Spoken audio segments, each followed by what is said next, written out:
One of the great things about keyword planners, one, it's free. So there are a lot of other tools out there that can do keyword research. So like Href or SEO Moz or there's a whole bunch of them out there and they can do it. Google's great. It's the source of the truth. And it's often good enough for what you're trying to do. So I just like to use Google Ads. You don't have to pay money for it. You just have to create an account and you can use the keyword, right? So, in this case, Crystal, since I picked on you, right? If somebody's searching for whitewater rafting, that might be a keyword that you start with, right? And what it'll do is they'll give you a bunch of ideas related to that keyword.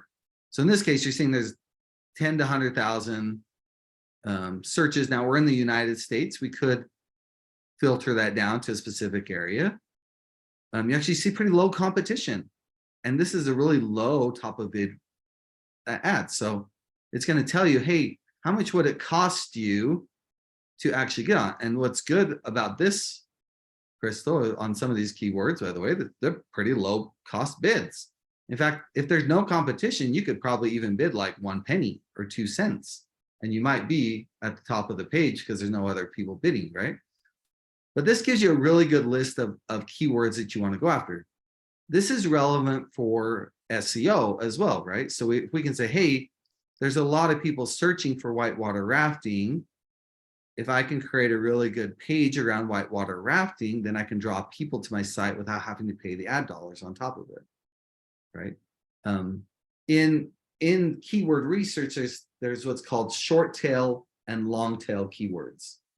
So a short tail keyword is something like this, whitewater rafting, right?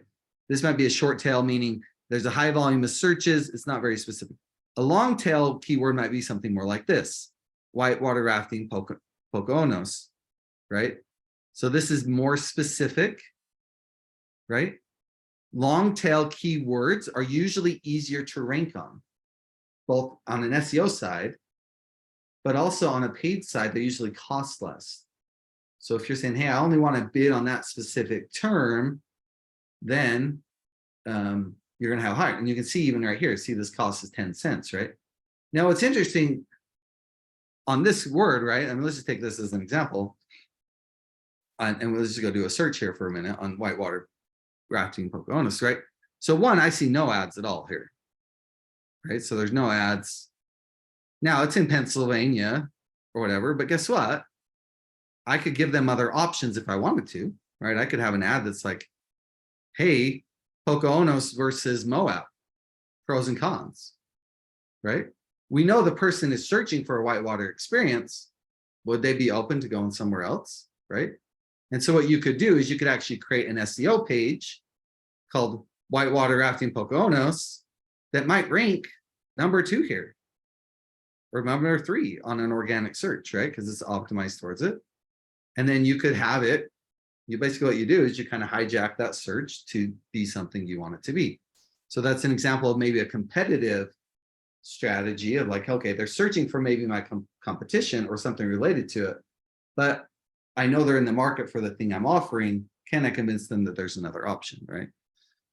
So that's kind of one example of keywords. One other mistake I often see inside of search campaigns is when they're setting them up, they use the display network and the search network together, right? So really the intent, and what we're going to learn here, is the intent is very different on a Google search versus a display ad, right? When somebody is searching for a solution, they're actively in the buying cycle. On the display network, they could be anywhere, right? They could be doing whatever. We have no idea if they're actively looking, right? And so the strategy is more of a push strategy instead of a pull strategy. Google wants you to combine them because then you'll spend more money. But the reality is, don't combine them. It's going to cause you a bunch of problems, and it's not best practices, right? So that's kind of one thing you can look at. There's a lot of strategies as you kind of pick,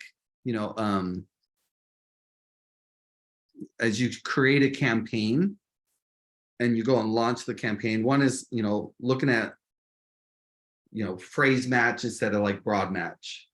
We're not going to go into all the details here, but there's definitely some art to setting it up. And there's a few key mistakes that a lot of people make that have never done this before. One of them is this. One of them is using broad match words and then you end up, somebody searching for software, for example, and they have careers at the end of it, and you're bidding and paying money on careers. That's not really what you want, right? So just pay attention to the setup and the way that you budget and everything else there. So that's a little bit about kind of Google Ads. Bing Ads is very similar to this setup. In fact, they basically just copied Google Ads on the back end. But a lot of people don't launch Bing Ads, even though there's a good 20–25% of the market that's using it. So don't say, hey, everything's Google. Reality is there's other players in the market, right?